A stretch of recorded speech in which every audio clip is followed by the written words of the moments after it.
I hope you've been able to get the kettle on and switch from mass to tea and coffee, or tea and coffee and chat,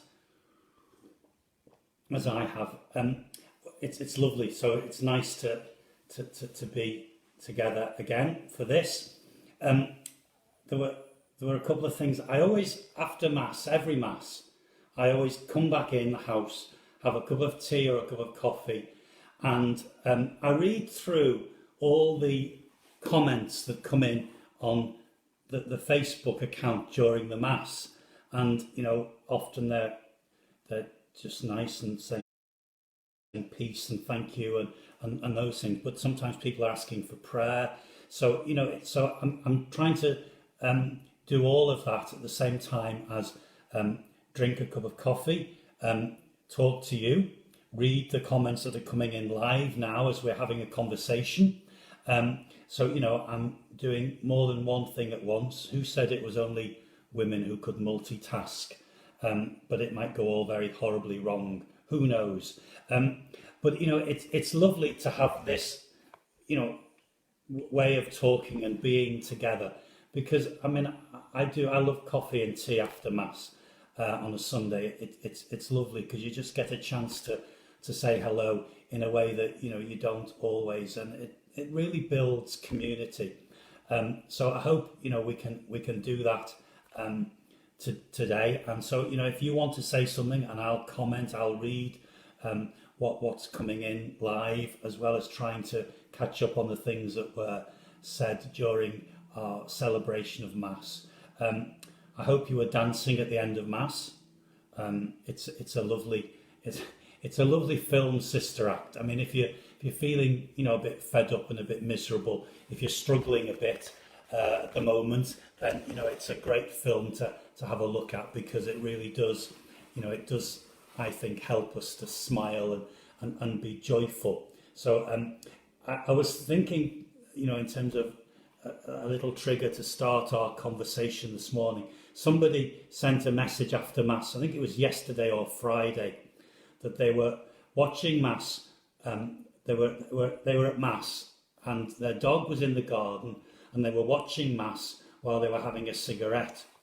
And it reminded me of a, well, it's fine at the moment.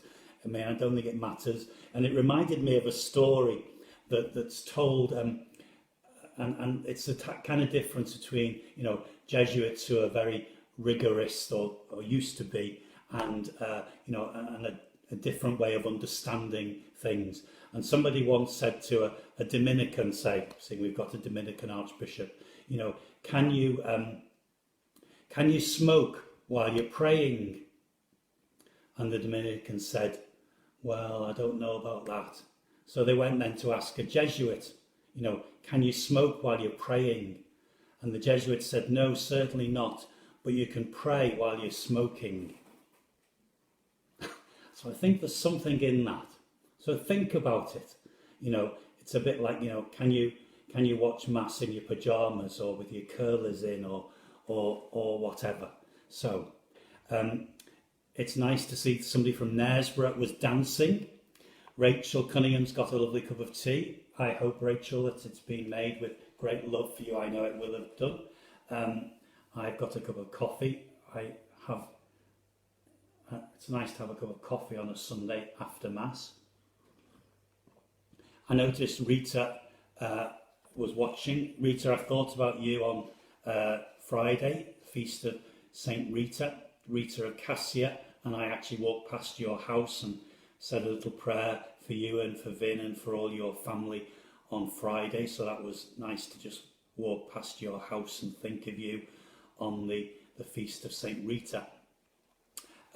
So it's lovely. So it's nice to have this little time together.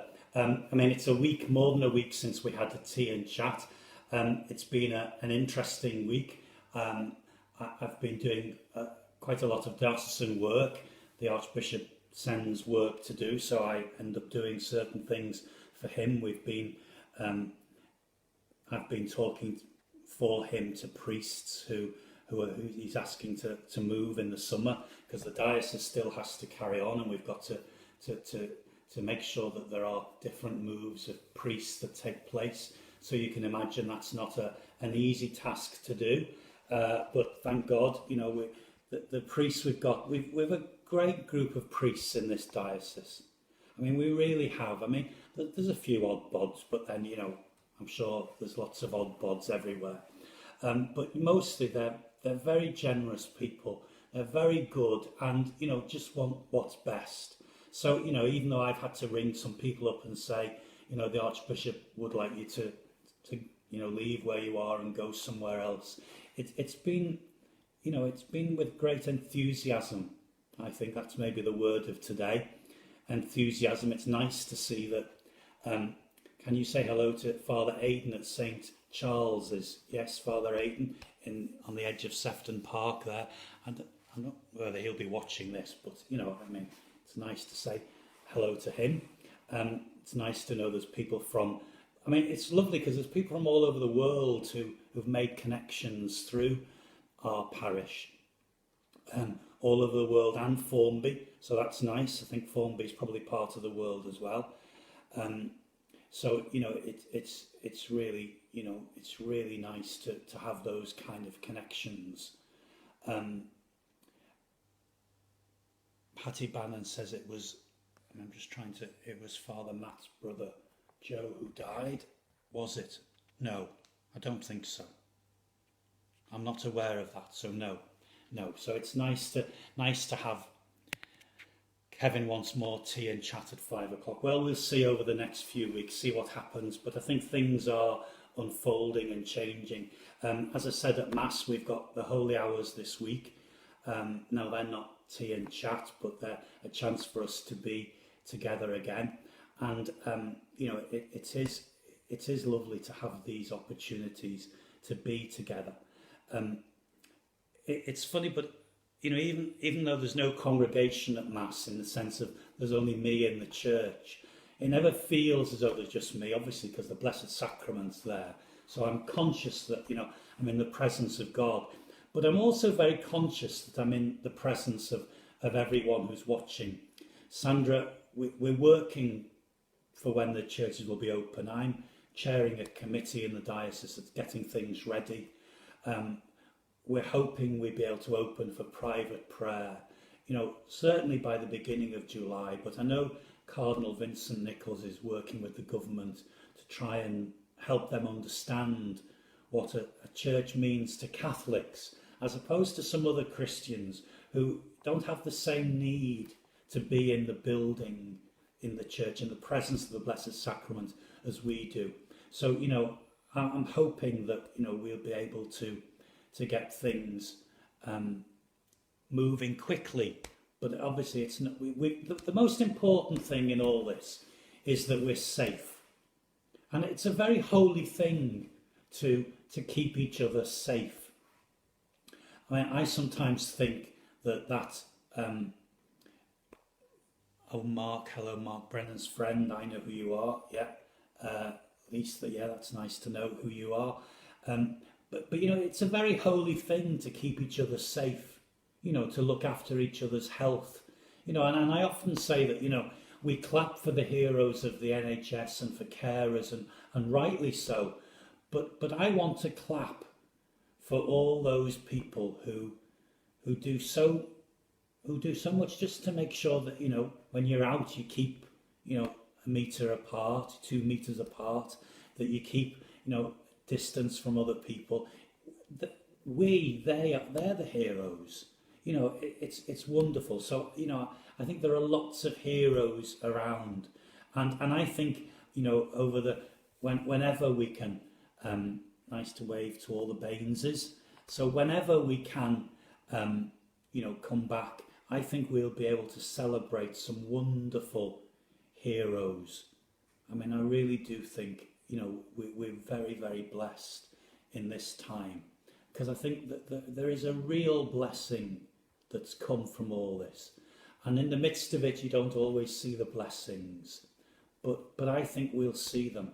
Without doubt, I'm sure we will. It's been very funny, hasn't it? The the weather in the last 2 days. I mean, I'm just looking outside through the back door here, and it's much quieter now in terms of wind. But the wind was bizarre. I mean, it was just so strong. And I know I was a bit mad yesterday, imagining the cabbages in the garden, praying that the wind would go away. But I mean, I was just astounded by the strength of the wind, and by the in a sense the way these tiny little plants can just bury their roots in new soil, because I've put them in a frame. Somebody gave me a few weeks ago a frame for putting soil in, so I got some soil and filled it, and the cabbages are in there. Oh, Sandra's radishes blew away. The soil's so dry. Well, I've been watering. I've got a huge water butt. We're just about coming to the end, so I'm going to have to revert to the hose pipe. But it's certainly worth it, because it's been great. And I have to say I've really enjoyed being able to do bits in the garden, which normally you just don't have time to do. So it's lovely. Anna there is talking about being part of the community. So it's lovely to share with you. Anna, you say you're from St James's, so it's one, I presume that's in Bootle. So it's great. So people are showing respect, kindness, and understanding towards each other. Yeah, so it's great, and they're the heroes. Don't demean yourself. Don't diminish yourself. So somebody needs a cabbage. It's not Lily Mary. It's a child's picture, that, but I can't think who it is. I know who it is, but it's just gone out of my head who it is. But don't diminish what we're doing, because all of us are able. Just doing what we're doing, keeping our spirits up. That's hard, isn't it? Sometimes, it can be a struggle sometimes, but we do it. We're getting there. So it's great. It's great what we're able to do, and it's great that we're able to support each other. So go back to the week. So as I say, I was doing things for the Archbishop. We had an Archbishop's Council meeting. We've been doing them on Zoom. We've had a number of synod meetings, because the synod is still going on, and it's not that we're stopping the synod. It's not that we're parking it or we're postponing it.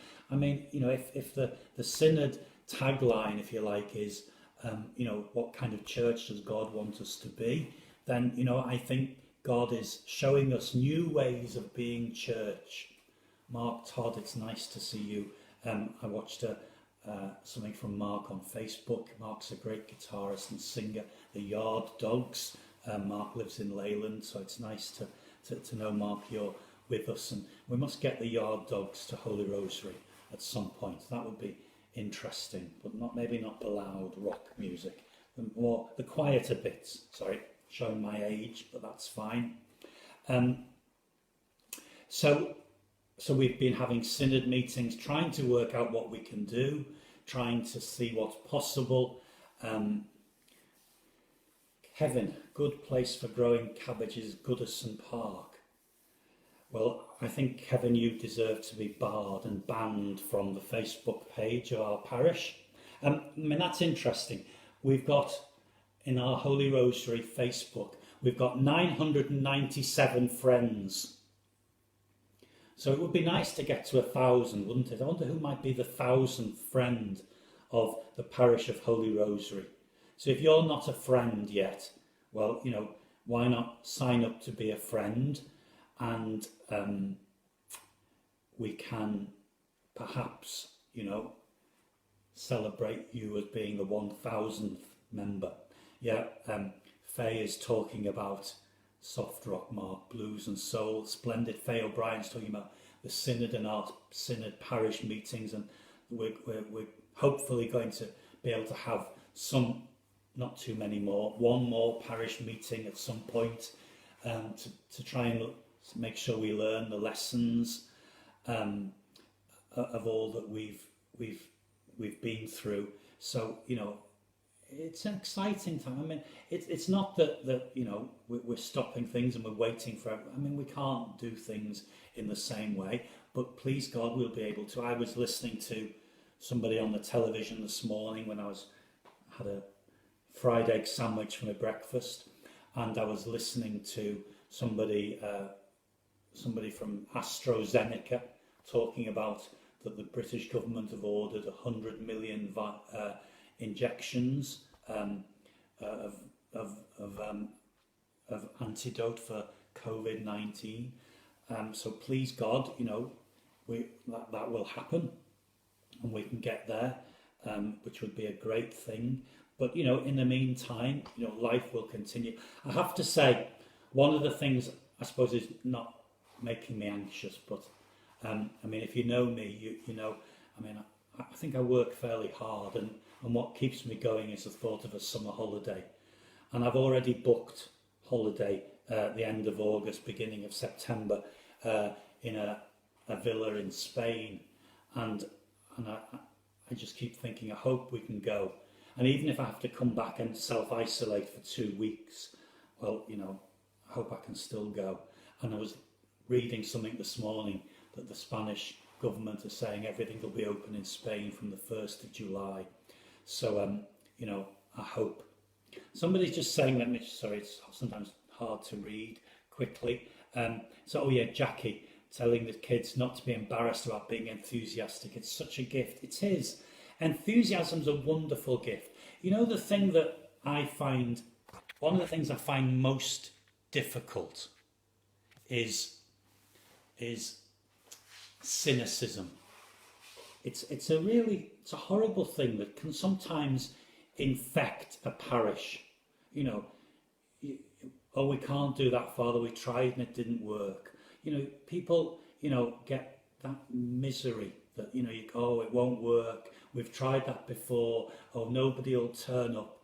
And it saps my energy, I have to say. It's the one thing that I really struggle with. And I think, enthusiasm's clearly the antidote to that. And, I really do think, we all need to keep that enthusiasm. It's hard. It's difficult sometimes. And we struggle. Paul Cunningham there saying no trip to Lourdes.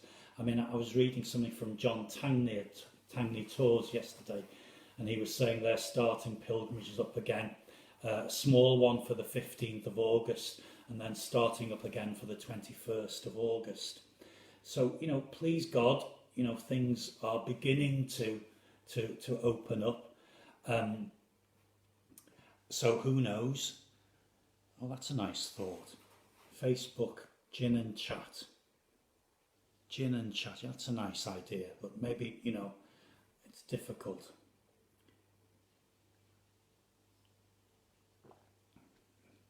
Claire, that's nice to read that about Kate, the most enthusiastic girl, and you've been caught up in the hurricane afterwards. It's wonderful. If you know me, I am enthusiastic about things, and it's lovely, and it's great to be enthusiastic. And you sometimes jump in with both feet, and people say, well, when do you want that for? And I say, yesterday. And it's lovely, and I have to say, I get very excited about things of God, about the things of the faith, about our church. I don't get depressed about the church. I get enthusiastic about it. And I think it's because I believe the Holy Spirit's around. And yes, it's a struggle sometimes to find that. But, I think if we just look, if we listen. So Ruth, you're a terrible cynic. Well, don't be. Let's try not to be. People scoff at enthusiasm, and they do, but it's very true. You can be, and enthusiasm is catching.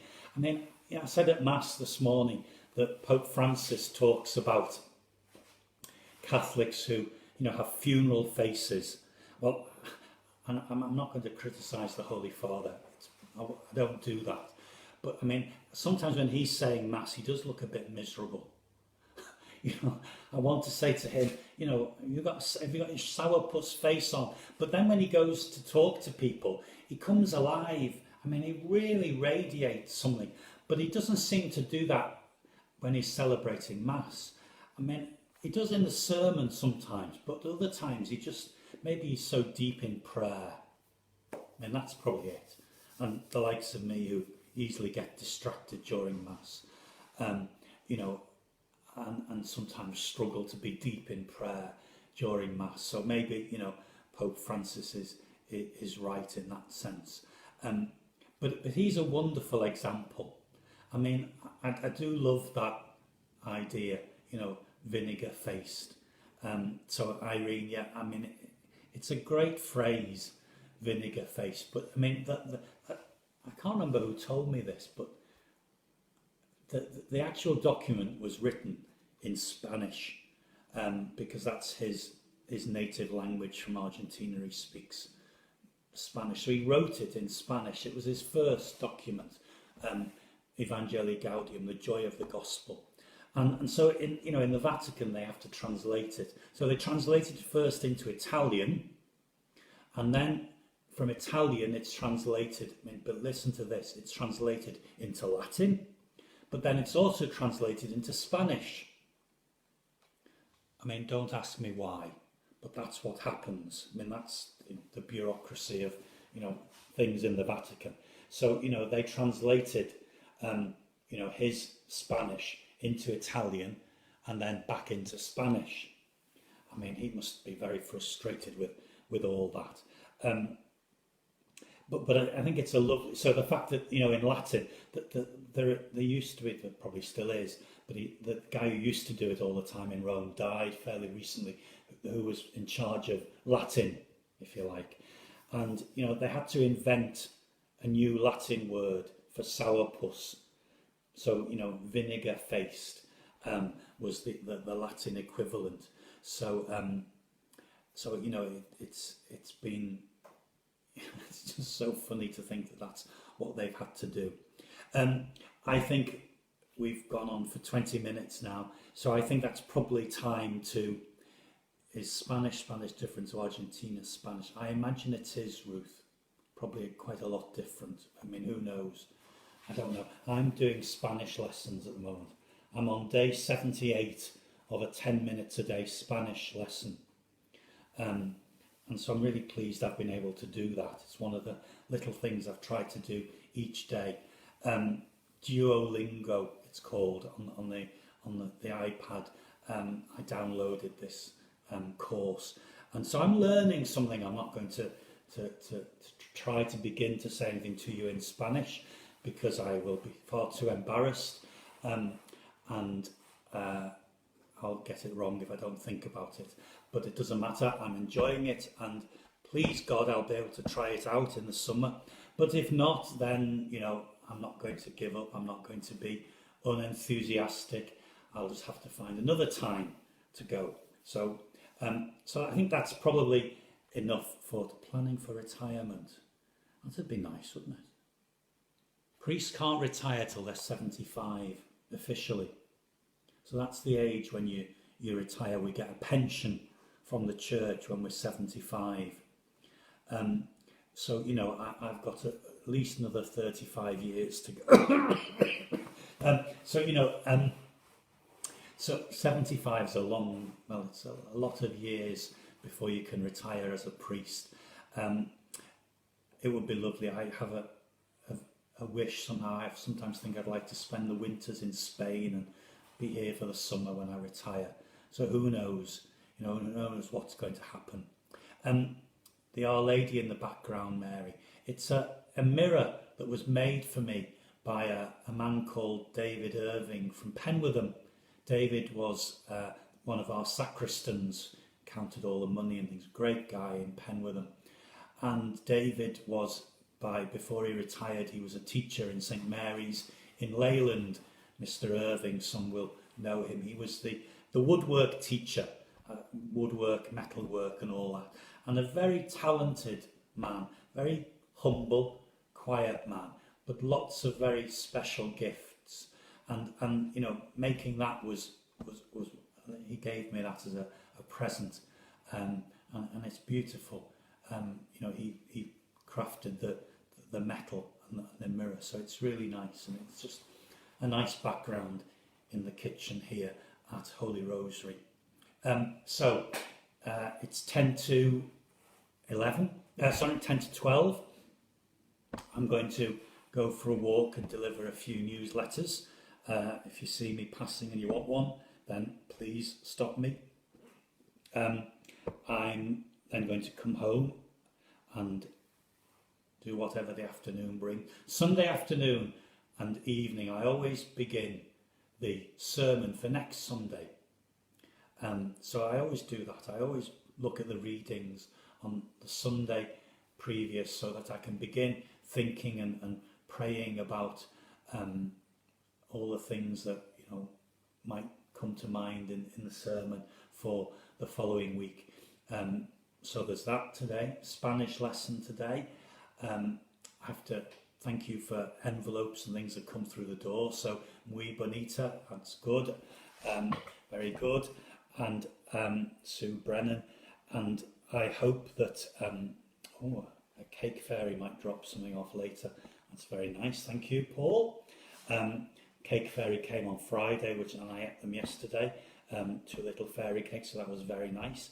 And I'm going to have chicken fajitas for my dinner tonight, and then I'll spend probably an hour on the phone this evening with my brother. We talk twice a week at the moment, usually a Wednesday and a Sunday evening, and so it's nice to be able to do that. So have a good day today. It's a bank holiday tomorrow, although it kind of doesn't seem like a bank holiday, but it is. We've still got Mass at 9:10. It didn't seem, normally we have it a bit later on a bank holiday, but 9:10 Mass tomorrow, and it'll be nice to be together for Mass then. And we'll do the tea and chat next Sunday again, and we'll do the Holy Hours on Wednesday, Thursday and Friday this week. So take care, everyone. It's lovely to talk to you. It's lovely to have this this nice time together, and it is a bit like, you know, going round as I do table to table in the parish hall after Sunday Mass. So it is lovely to be able to do that. So we'll certainly do this next week. Take care, everyone. It's great to be part of this community, this parish community. I thank God and I'm very blessed. So thank you. I'll leave the feed running a bit so that you can continue the conversation, and I will move out of the way and get myself sorted. God bless everyone.